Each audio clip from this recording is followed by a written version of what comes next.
कुछ विद्यार्थियों का कहना है कि सेल्फ स्टडी का मतलब है स्वयं स्वयं सब कुछ पढ़ना, स्वयं सब कुछ पढ़ना, ये सेल्फ स्टडी है। कुछ का कहना होता है कि नहीं सर, स्वयं सब कुछ पढ़ना नहीं, ऑप्शनल स्वयं पढ़ लेना सेल्फ स्टडी है। कुछ कहेंगे नहीं सर, करंट अफेयर तो मैं खुद करता हूं, मैं सेल्फ स्टडी करता हूं करंट अफेयर की। फिर कुछ लोग कहेंगे कि नहीं सर, एनसीईआरटी मैंने खुद पढ़ी है, ये मेरी सेल्फ स्टडी है। देखो पहले तो सेल्फ स्टडी के मतलब को समझते हैं।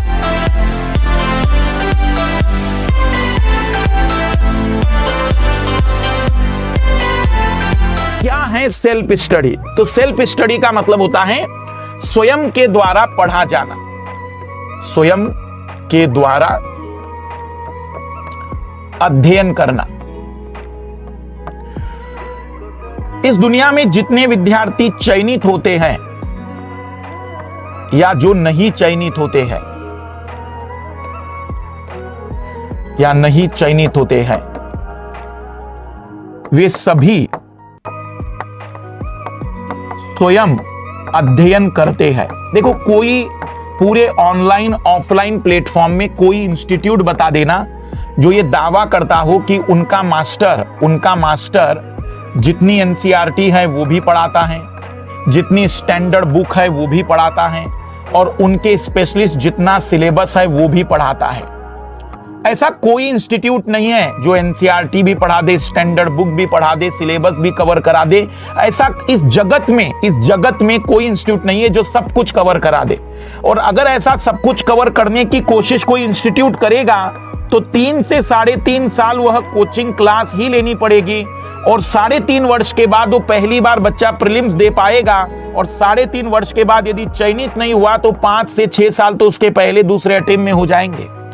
तो वास्तविक रूप में सेल्फ स्टडी का मतलब केवल स्वयं का अध्ययन है, और हर व्यक्ति स्वयं का अध्ययन करता है। कोचिंग लेने वाले भी सेल्फ स्टडी कर रहे हैं, ऑनलाइन तैयारी करने वाले भी सेल्फ स्टडी कर रहे हैं, और जो YouTube पर पढ़ रहे हैं वो भी सेल्फ स्टडी कर रहे हैं। पर सेल्फ स्टडी को कैसे और कब करना चाहिए, हमारे लिए मेन इंपॉर्टेंट पॉइंट यही है।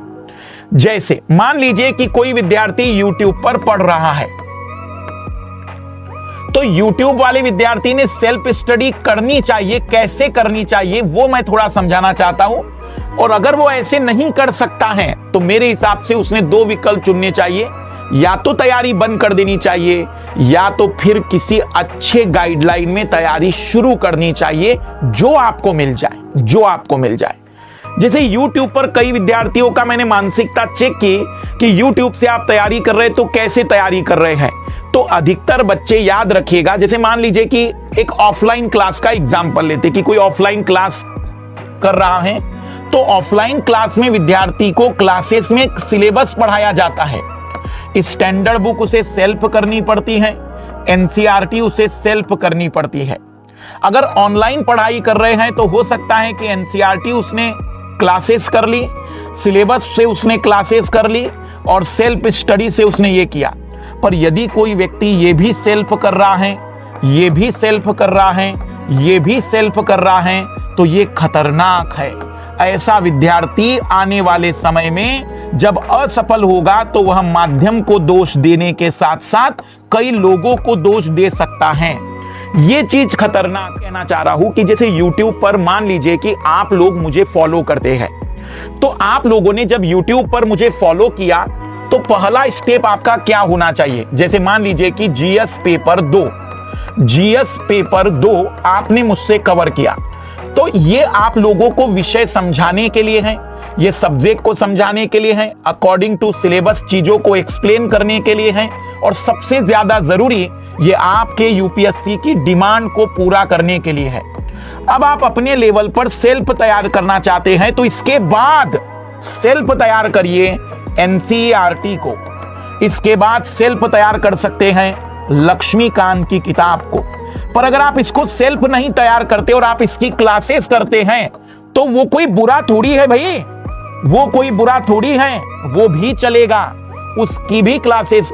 इन तीनों को तैयार करना, खुद नोट्स बनाना कोई बुरा नहीं है, वो भी चलेगा।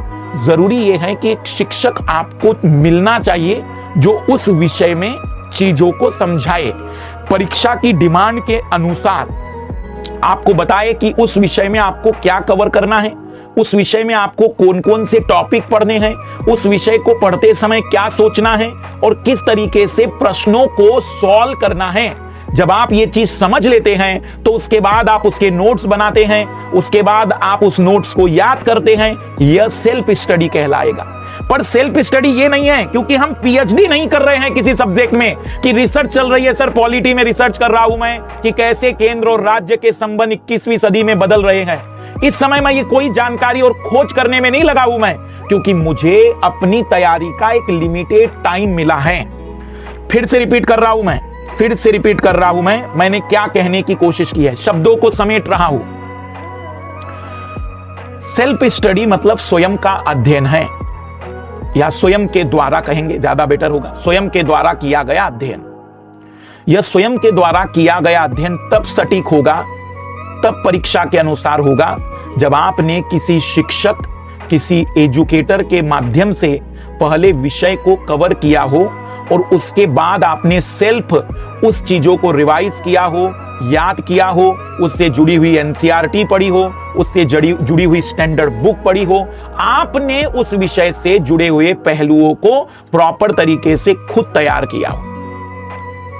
सेल्फ स्टडी कहीं से कहां तक, ये जो दिमाग में भर के रखा हुआ है कुछ लोगों ने कि मैं कोई टीचर नहीं देखता हूं, मैं खुद ही पढ़ता हूं और खुद ही सोचता हूं। यकीन के साथ मैं बता दूं, तुम बहुत अच्छा काम कर रहे हो।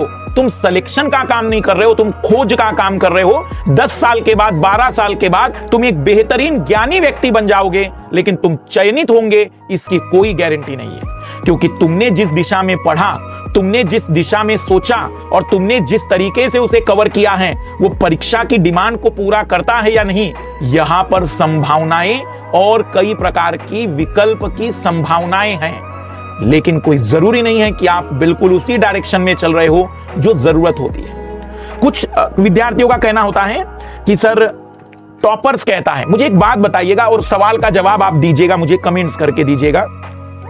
कोई भी टॉपर पकड़ लेते जिस टॉपर ने पहले दिन जिंदगी में सोचा होगा कि अब मैं यूपीएससी की तैयारी करना चाहता हूं, करना चाहती हूं। आपको लगता है कि सिलेबस समझ में आ गया होगा उसी दिन टॉपर को कि कितने सब्जेक्ट है इसमें, कौन कौन से सब्जेक्ट हैं, हर सब्जेक्ट में। आपको लगता है कि कोई भी टॉपर, कोई भी मेडिकल के फील्ड का ले लो, इंजीनियरिंग के फील्ड का ले लो, अरे अच्छी यूनिवर्सिटी का कोई फील्ड का ले लो, आपको लगता है कि वो पहले ही दिन यूपीएससी के सिलेबस को समझ गया होगा? हमने तो वो मास्टर तक देख लिए जो 5-5 सालों से दावा करते हैं कि हम यूपीएससी को पढ़ाते हैं, उनको यहां तक नहीं पता कि पेपर 1 में कितनी यूनिट है और पेपर 2 में कितनी यूनिट है। वो कहेंगे पेपर 1 में 20 से ज्यादा यूनिट है और पेपर 2 में 30 से ज्यादा यूनिट है। यहां लोगों को यूनिटें नहीं पता है जो 7-7 साल से पढ़ा रहे हैं।